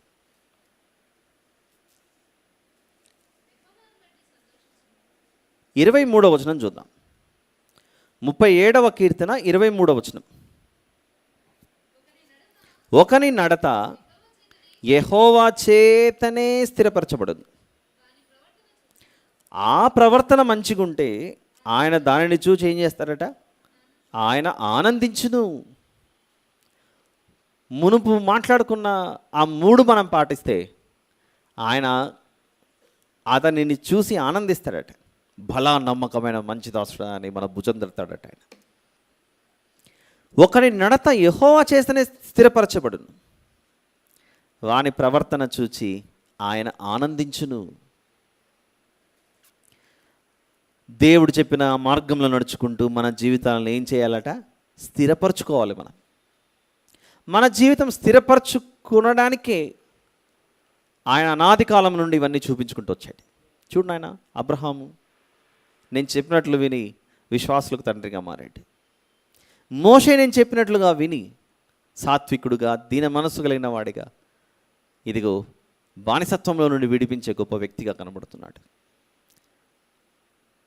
ఇక యెహోషువ గారి విషయం, నేను నా ఇంటి వారును యెహోవాను సేవించదమని మాట్లాడాడే. ఎంత భద్రత నాలో ఉంటే నా దాసుడు ఆ మాట పలికిండాలి. చూడు జాషువాను, ఫిలిప్పును చూడు, పట్టణమంతా ఆనందంగా ఉంది. ఈ సకల ప్రాంతాల్లో పరిచర్య చేస్తున్నాను కదా ప్రభువా, నన్ను ఎక్కడికి వెళ్ళమంటావు అంటే అరణ్యంలోకి వెళ్ళు, యెరూషలేము నుండి గాజాకి వెళ్ళి ఆ మార్గంలో నువ్వు పోతూ అక్కడ ఒక వ్యక్తి కనపడతాడు, నపుంసకుడు. అందరికీ ప్రకటించాము, ఇప్పుడు నపుంసకుడిని కూడా నువ్వు విడిచిపెట్టకూడదు. వారు కూడా రక్షింపడాలనేది నా ఆశ, ఆలోచన. వారు కూడా నా రాజ్యంలో ఉండాలనేది నా ఆలోచన, దేవుని యొక్క సంకల్పం. 37 కీర్తన చూసాము ఇప్పుడే. అలా నాకు విధేయత చూపిస్తే నీ నడత నా చేత స్థిరపరచబడుతుంది. దేవుని చేత నడిపించబడని వాడు, నడిపించని ఎవరైనా కూడా, స్త్రీ కావచ్చు, పురుషుడు కావచ్చు, ఎవరైనా కూడా ఆయన చేత నడిపించబడకపోతే తప్పటడుగులు కాస్త తప్పుటడుగులుగా మారుతాయి. బాల్యమందు వేసేవి తప్పటడుగులు, పెరిగి పెద్దగైన తర్వాత దేవుని మార్గం గురించి తెలియని వారు వేసే అడుగులనే అప్పుడు తప్పటడుగులు అనరు, తప్పుటడుగులు అని అంటారు. తప్పటడుగులు వేస్తే ముద్దు, తప్పుటడుగులు వేస్తే ఒక గుద్దు, పడాలి దెబ్బ. దేవుడు అదే అంటాడు, ఆయన పెరిగి పెద్దవాడైన తర్వాత నువ్వు తప్పు చేయకూడదంటే నేను నీ కుడి చేయిని పట్టుకొని నడిపించాలి. నీ కుడి చేయిని పట్టుకొని నడిపించాలంటే మనం ఇటువైపు ఉంటాము, కుడి చేయి ఇలా ఉంటుంది, ఆయనకు రైట్ సైడ్లో మనం ఉంటాం, ఆయనకు లెఫ్ట్లో మనం ఉంటాం, ఆయన మనకు రైట్లో ఉంటాడు. మనకు దక్షిణాస్తంగా ఆయనే తోడుగా ఉంటాడు. ఆల్ రైట్, ఇప్పుడు ఇంకో మాట చూద్దాం. ఆయన మార్గములు కొన్ని సందర్భాల్లో ఎలా ఉంటాయంటే, ఏందబ్బా ఇది, దేవుడు ఎందుకు ఇలా చేస్తున్నాడు అని ఆయన మన గురించి ఆలోచించిన మార్గముల గురించి మనకు ఆలోచన తక్కువైపోయి ఆయనను మనం అనుమానించే స్థితిలోకి వెళ్ళిపోతాం, సందేహించే స్థితిలోకి వెళ్ళిపోతాం. ఎందుకంటే ఇంత చిన్న పని ఇంత ఆలస్యం ఎందుకు అవుతుంది అని దేవుని యొక్క శక్తి సామర్థ్యాల మీద మనం సంకోచించే అవకాశం ఉంది. దేవుని యొక్క మార్గములు మనకు అగమ్య గోచరములు. మొదటిదేమో దైవ సంబంధమైన మార్గాలు, జీవ మార్గాలు చూసాం. 2 స్పష్టమైన మార్గాలు. 3 నిత్యము నడిపించే మార్గం. 4 స్థిరపరిచే మార్గం. ఇప్పుడు 5 చూస్తున్నాం. 5 చూడాలి అని అంటే అగమ్య గోచరములు. ఆయన మార్గములు మానవుల మేధస్సుకు అగమ్య గోచరములు. అదేంటంటే 13వ అధ్యాయము నిర్గమకాండం, book of exodus, chapter number 13.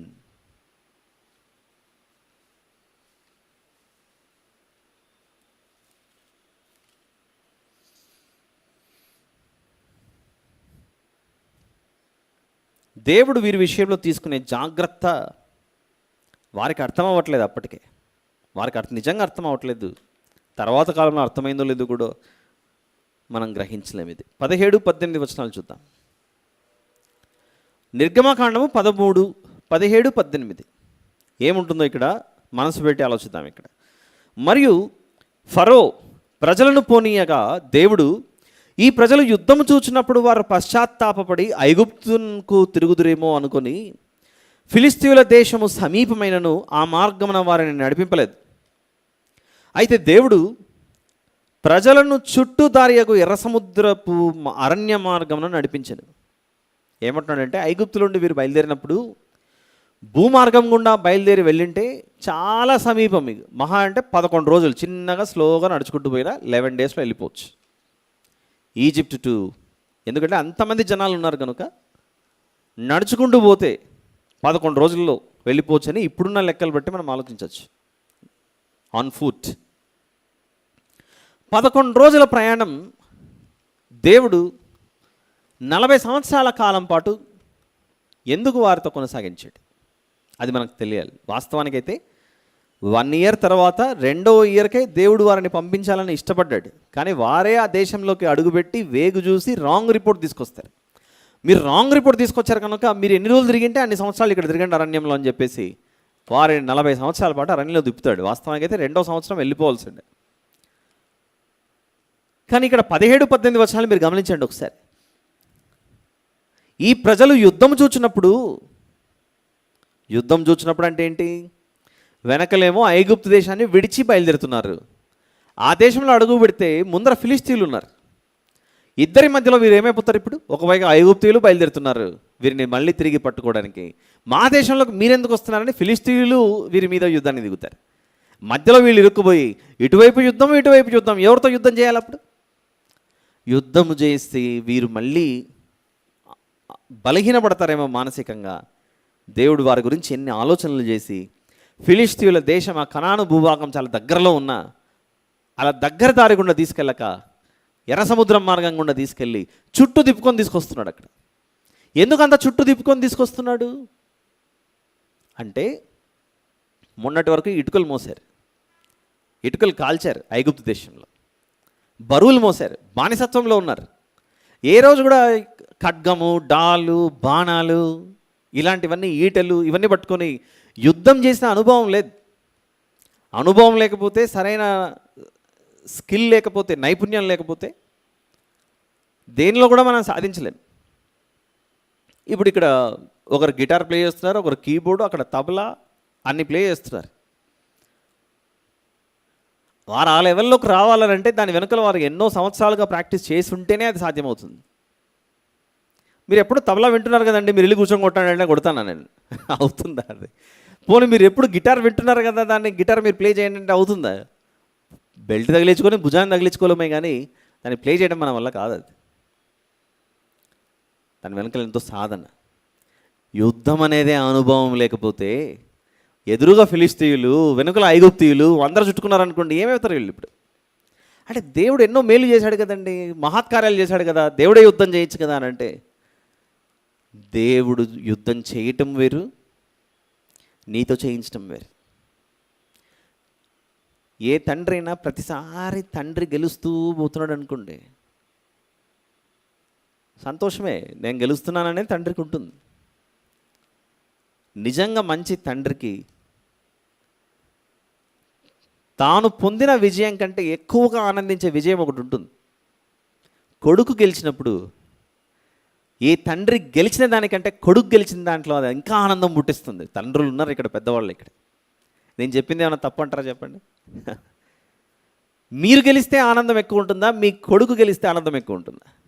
కొడుకు గెలిస్తే ఊరంతా పండగ చేస్తాడు, ఇక తెలిసిన వాళ్ళందరికీ మిఠాయిలు పంచుతాడు, అది ఆనందం. దేవుడు తలుచుకుంటే ఏం చేయలేడు చెప్పండి? వీరితోనే యుద్ధం చేయించి గెలిపించడానికి కారణం, వారు గెలిస్తే అది వారికే ఆనందం, ఆ దేవునికే ఆనందం. అలా వారిని నడిపించుకుంటూ దూర ప్రయాణం చేయించి అన్ని స్కిల్స్ అన్ని నేర్పించి ఆ తర్వాత పంపిస్తాడు, వెళ్ళండి అని, కొట్టండి, ఇంక ఎవరు ఎదురొస్తే వారితో యుద్ధం చేయండి అని. ఇంతేకాకుండా అరణ్యంలో వీరు ఏం తిన్నారు చెప్పండి? ఏం తిన్నారు? అరణ్యంలో ఏం తిన్నారు, ఏం భోంచేశారు? ఎవరి దగ్గర సమాధానం అవ్వట్లేదు. ఎవరు తెలియదనా లేకపోతే ఏంటి పరిస్థితి? మన్నా తిన్నారు. ఏం తిన్నారో మన దగ్గర సమాధానం ఉంది. ఇప్పుడు నెక్స్ట్ వచ్చే ప్రశ్నే, ఎందుకు తిన్నారు? ఇదేంటండి, ఎందుకు తిన్నారనే ప్రశ్న ఆకలేదు కాబట్టి తిన్నారు అనొచ్చేమో. ఎందుకు తిన్నారో, మన్నా మనకెందుకు లేదు, వాళ్ళకెందుకు ఉంది? మనకు కూడా ఉందిలేండి క్రొత్త నిబంధనలో, యేసు ప్రభువే మన్నా, కానీ ప్రస్తుతానికి వాళ్ళు ఎందుకు తినాల్సి వచ్చిందో చెప్తున్నాడు అక్కడ. 8వ అధ్యాయం ద్వితీయోపదేశకాండం. మన ఆలోచనలకు అగమ్య గోచరములైన మార్గములు, అగమ్య గోచరమైన మార్గములైనవి, మన ఆలోచనలకు అంతు చిక్కనివి అని బాగా నడుచుకుంటూ పోతున్నారు.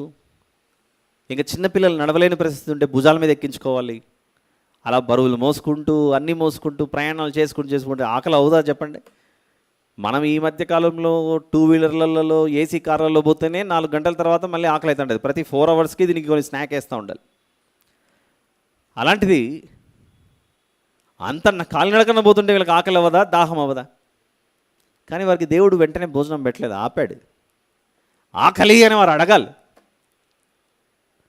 అడిగిన తర్వాతనే అప్పుడు ఆహారాన్ని పంపించాలి. చూద్దాం అది 8వ అధ్యాయము ద్వితీయోపదేశకాండం 2-3 వచనాలు. మరియు నీవు ఆయన ఆజ్ఞలను గైకొందువో లేదో. ఏం తిన్నారో జవాబు ఉంది మనకు, ఎందుకు తిన్నారు అనే దానికి ఆన్సర్ లేదు మన దగ్గర పెద్దగా.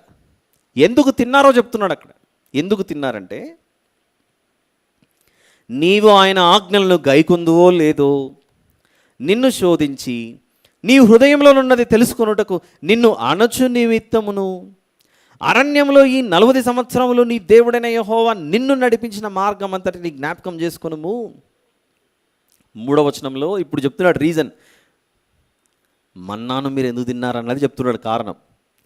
ఆహారము వలననే గాక యెహోవా సెలవిచ్చిన ప్రతి మాట వలన నరులు బ్రతుకుదురని నీకు తెలియజేయుటకు. మళ్ళీ అర్థం చేసుకోండి, ఇది ఆహారము వలననే గాక యెహోవా సెలవిచ్చిన ప్రతి మాట వలన నరులు బ్రతుకుదురని నీకు తెలియజేయుటకు ఆయన నిన్ను అణచి నీకు ఆకలి కలుగజేసి ఆకలి కలుగు చేసి, అప్పుడు మీరు అడుగుతారు, ఈ అరణ్యంలో మాకు ఏ ఆహారం లేదు అని. ఈ అరణ్యంలో తినడానికి ఏమీ కనపడట్లేదు, ఏంటి ప్రభావ మా పరిస్థితి అంటే, నీకు ఆకలి అవ్వాలి, నువ్వు దేవుణ్ణి అడగాలి. అప్పుడు దేవుడు ఏం చేస్తాడు, మీరేమో ఆహారం కొరకు భూమి మీద చూశారు, కానీ దేవుడు ఆకాశాన్ని పండించి ఆకాశంలో నుండి మీకు ఆహారాన్ని కుమ్మరిస్తున్నాడు. అంటే మీకు అర్థం అవ్వాలి, మీరు ఆకలైనప్పుడు దేవుడు ఆకాశానికి ఆజ్ఞిచ్చాడు పైనుండి ఆజ్ఞ ఇవ్వగానే మీ గుడారాల ఎదుట ఆహారము కిందొచ్చి పడింది. అక్కడ మీరు ఎక్కడో పొలాలకు వెళ్ళి చెట్లలోకి వెళ్ళి దాన్ని ఏరుకొని తెంపుకొని వచ్చే పని కూడా లేకుండా అంతగా దేవుడు మీ ద్వార బంధముల వద్దకు తీసుకొని వచ్చాడు ఆహారాన్ని. ఇప్పుడు ఈ కాలంలో మాట్లాడుకుంటున్నాం, మొబైల్ యాప్ ఓపెన్ చేసి స్విగ్గీలో ఆర్డర్ పెడితే ఫుడ్ మన డోర్ స్టెప్ దగ్గరకు వస్తుంది, జొమాటోలో ఆర్డర్ పెడితే ఇంటికి మన దగ్గరకు వస్తుంది, స్విగ్గీ ఇన్స్టామార్ట్లో సరుకులు ఆర్డర్ పెడితే ఇంటికి వస్తున్నాయి, బిగ్ బాస్కెట్లో ఆర్డర్ పెడితే వస్తున్నాయి, రకరకాలుగా వస్తున్నాయి ఇంటికి.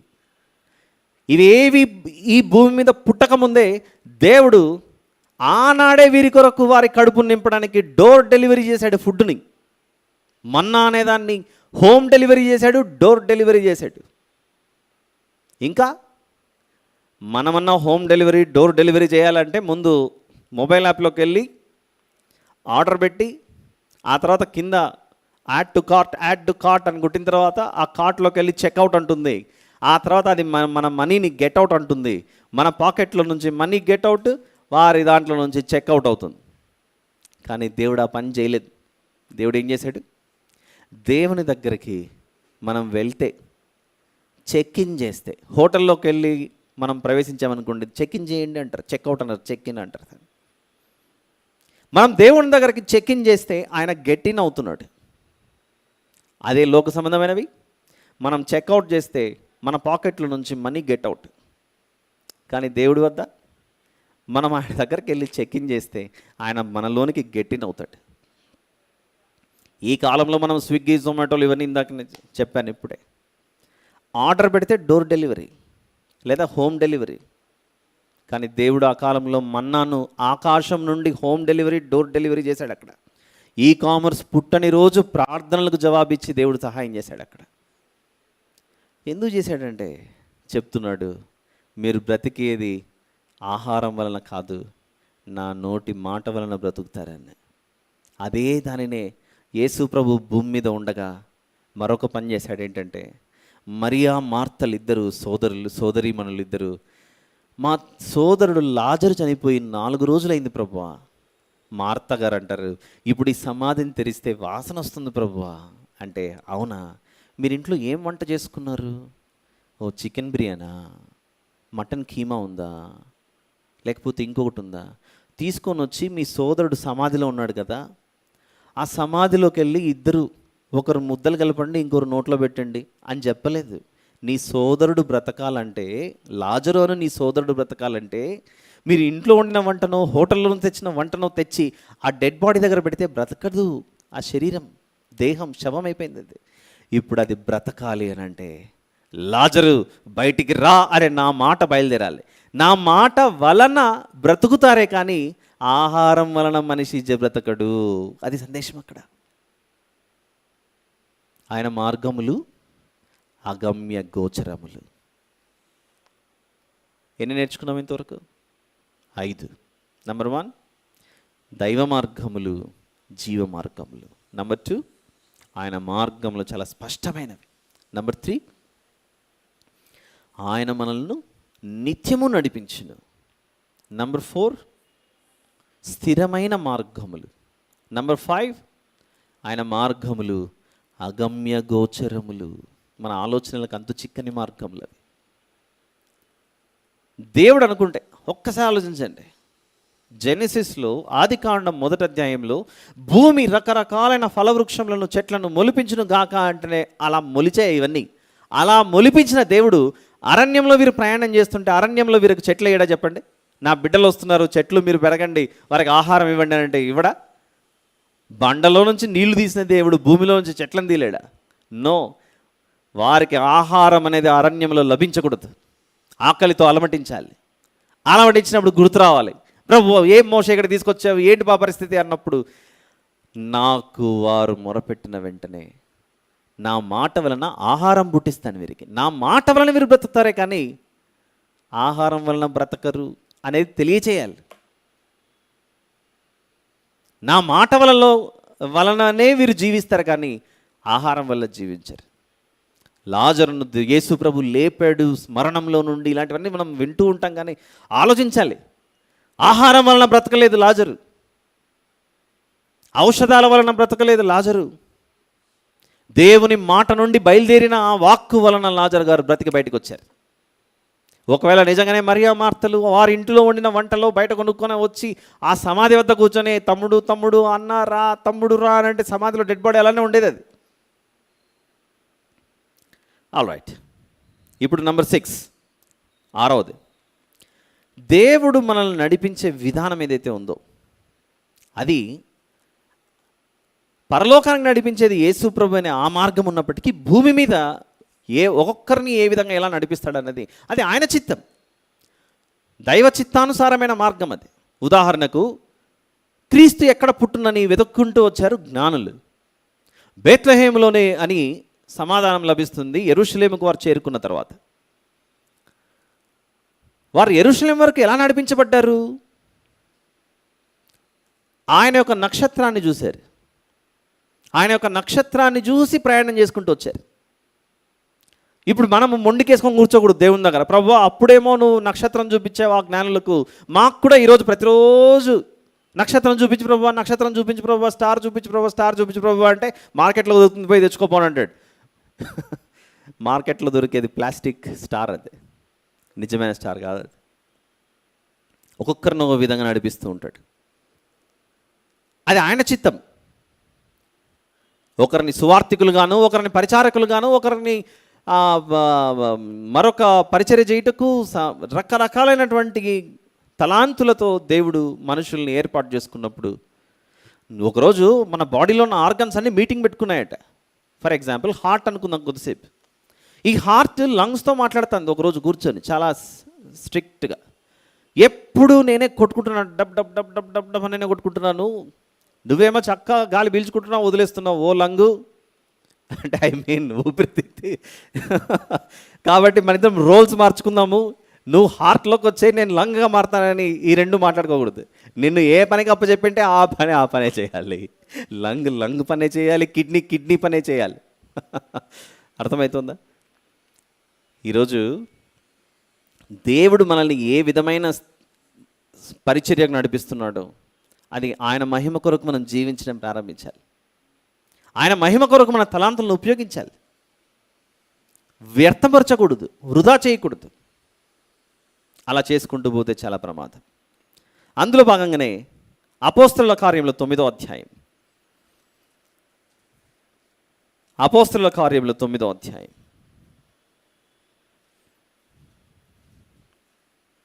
జ్ఞానులకు స్టార్ కనపడింది కదా అని నాకు స్టార్ కనబడితేనే నమ్ముతా అనకూడదు. ఇక్కడ అపోస్తలుల కార్యంలో 9వ అధ్యాయము 6వ వచనంలో ఒకనాటి సౌలు గారు మారిన పౌలు గారు, దేవుడు అంటున్నాడు పౌలు గారితో, అనగా అప్పటికి ఇంకా సౌలుగా ఉన్న రోజుల్లో 6వ వచనంలో చెబుతున్నాడు, లేచి పట్టణంలోనికి వెళ్ళుము, అక్కడ నీవు ఏమి చేయవలనో అది నీకు తెలుపబడునని చెప్పాను. ఇండివిజువల్ లీడ్, దేవుని చేత వ్యక్తిగతంగా నడిపించబడటం. ఆయన మార్గములు జీవ మార్గములు, 2 స్థిరమైన మార్గములు, 2 స్పష్టమైన మార్గములు, 3 స్థిరమైన మార్గములు, 4 నిత్యము నడిపించే మార్గం. నిత్యము నడిపించే మార్గం 3, స్థిరమైన మార్గం 4, 5 అగమ్య గోచరములు, 6 వ్యక్తిగత నడిపింపు, individual lead by God, individual guidance by God, individual guidance by God, guidance to an individual. ఇది కరెక్ట్ చెప్పాలంటే, గైడెన్స్ టు అన్ ఇండివిజువల్. మీరు ఏ వాక్యం చేత నడిపించబడ్డారంటే ఎవరైనా అడిగామనుకోండి, ఈ తరంలోనే దేవుని తెలుసుకున్న వాళ్ళు ఉన్నారు ఒకరు అనుకోండి కొద్దిసేపు, మీరు ఎలా నడిపించబడ్డారు అని అంటే ఒకతను చెప్తున్నాడు, మొన్న ఒకరి సాక్ష్యం వింటున్నా, దుఃఖపడు వారు ధన్యులు, వారు ఓదార్చబడుదురు అనే వాక్యం చేత అతను చాలా బలపడ్డాడట. ఏమిటి అని అంటే, నా మనసంతా ఎలానో ఉందండి, ఈ వాక్యము నేను ఏ నిర్ణయం తీసుకోవాలో తెలియని పరిస్థితి. దుఃఖపడు వారు ధన్యులు, వారు ఓదార్చబడుదురు అని మత్తయి సువార్త 5వ అధ్యాయంలో ఉన్నమాట. నన్ను ఓదార్చే దేవుడు ఉన్నాడా, నా ఏడుపును మానిపే దేవుడు ఉన్నాడా అని ఆలోచించి దేవునికి ఇంకా బలంగా దగ్గరయ్యాడట. ఇంకొక వ్యక్తి చెప్తున్నాడు, ఆకాశ పక్షులను చూడుడి, అవి విత్తవు కోయవు, మీరు వాటికంటే బహుశ్రేష్ఠులు కారా అని. ఆకాశ పక్షులను ఇంతకు ఎవరు పోషిస్తున్నారు? నేనంటే ఉదయం నుంచి సాయంత్రం వరకు ఉద్యోగానికి వెళ్ళి నెల అయితే శాలరీ వస్తుంది, ఆ శాలరీతో సరుకులు తెచ్చుకుంటున్నా, తింటున్నాను, బాగానే ఉంది. ఆకాశంలో ఎగిరే ఒక పావురం కావచ్చు, ఒక కాకి కావచ్చు, లేకపోతే ఇంకొక బర్డ్ ఏదైనా కావచ్చు, అది ఏం ఉద్యోగం చేస్తుంది? దానికి భోజనం ఎక్కడి నుండి వస్తుంది? పలానా చోట గింజలు ఉంటాయని ఎవరు చెప్పారు? అక్కడే గింజలు ఉన్నాయని ఇది ఎగురుకుంటూ ఎలా వెళ్తుంది అక్కడికి?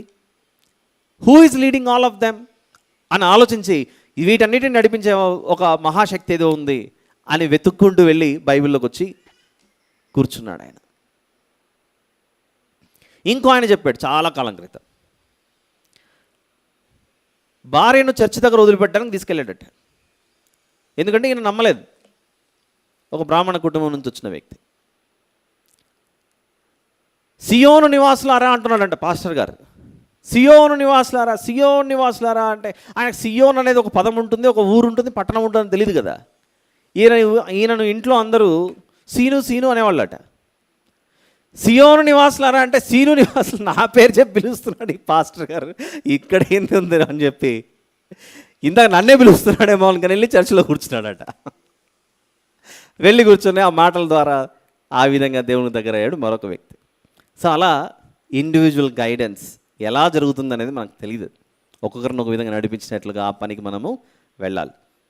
ఇక వ్యక్తిగత నడిపింపు అనేది ఉంది కదా, ఇది 6వది. అయితే ఇంకా చివరిగా 7వది ఎఫెసీ పత్రిక 5వ అధ్యాయం. ఎఫెసీలకు రాసిన పత్రిక 5వ అధ్యాయం.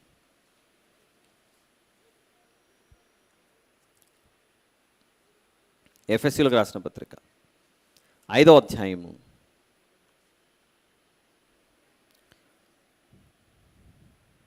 17వ వచనం, verse number 17. Letter to Ephesians chapter number 5 and verse number 17. ఇందు నిమిత్తం మీరు అవివేకులు కాక ప్రభు యొక్క చిత్తం ఏమిటో గ్రహించుకొనుడి. దేవుని చిత్తానుసారమైన మార్గములను మనం గ్రహించుకోవాలి, అవివేకులము కాక. ఈ ఆదివారం ఈ విధంగా మొదటి భాగాన్ని విన్నాం. ప్రభు చిత్తమైతే వచ్చే ఆదివారం 2వ భాగాన్ని మనం ఈ సందేశానికి సంబంధించి కొనసాగిద్దాం. ఎన్ని విధాలుగా దేవుడు నడిపిస్తాడు అనేది ఇప్పుడు విన్నాం. వచ్చే వారం ఇదే సందేశానికి సంబంధించి 2వ భాగం విందాం. 7వది ఏంటంటే, దేవుని చిత్తానుసారమైన మార్గములేంటో తెలుసుకొని అడుగుడి మీకు ఇవ్వబడును, వెదకుడి మీకు దొరుకును, తట్టుడి మీకు తీయబడును. ప్రభువా, చాలా నుంచి అడుగుతున్నాను, నేను ఇంటికి తాళం తీస్తానే బెడ్ మీదనో సోఫా మీదనో కనీసం ఒక పెద్ద సూట్ కేసులో మంచి క్యాష్ ఉండేట్టు చూడు ప్రభువా. అట్లా పిచ్చి ఆ కోరికలు కోరకూడదు. ఆయన చిత్తానుసారంగా ఉండే ప్రార్థనలు మనం చేస్తేనే అవి అనుగ్రహించబడతాయి. ఆల్ రైట్, ఇంతకు మన టైటిల్ ఏంటి ఈ సందేశానికి సంబంధించి? జీవితం బాగుపడాలంటే ఏం చేయాలి? జీవితం బాగుపడాలంటే ఏం చేయాలనే ప్రశ్నకి ఇన్ని వచ్చాయి. ఏంటిది జీవితం బాగుపడాలంటే?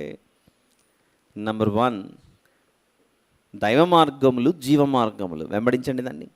నెంబర్ 2, ఆయన మార్గములు స్పష్టమైనవి, దానిలో ప్రయాణం చేయండి.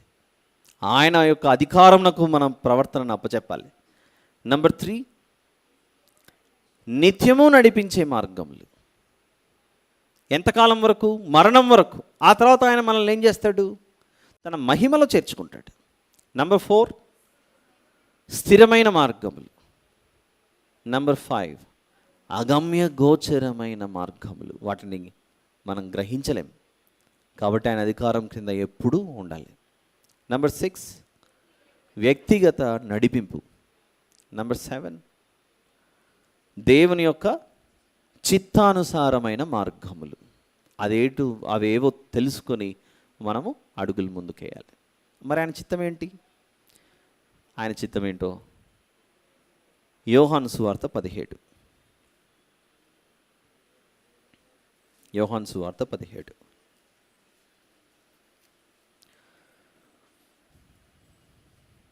మూడవ వచనం చూద్దాం. అద్వితీయ సత్యదేవుడవైన నిన్నును నీవు పంపిన యేసుక్రీస్తును ఎరుగుటయే నిత్య జీవము. ఆ దేవుణ్ణి ప్రభువును తెలుసుకొని పరిశుద్ధాత్మ దేవుణ్ణి కలిగి మనం ముందుకెళ్తేనే అవి మనల్ని నిత్యము జీవించే నిత్య జీవంలోకి నడిపిస్తాయి. ఆలోచిస్తారని ఆశిస్తూ, ఇదిగో ఇదంతా విన్న తర్వాత మనల్ని నిత్య జీవాన్ని నడిపించింది ఎవరు? మరణాన్ని మనం గెలవాలని మనకు మార్గాన్ని చూపించి వెళ్ళిండేదే మన రక్షకుడైన యేసు ప్రభు. సిలువ మీద ఆయన త్యాగం, మన కొరకు బలి అయిన ఆ గొప్ప త్యాగాన్ని జ్ఞాపకం చేసుకుంటూ ప్రభు యొక్క బలలోనికి మనం ప్రవేశిద్దాం. ఈరోజు చాలా ఆలస్యమైంది, క్షమించండి, టైం కూడా చూసుకోలేదు.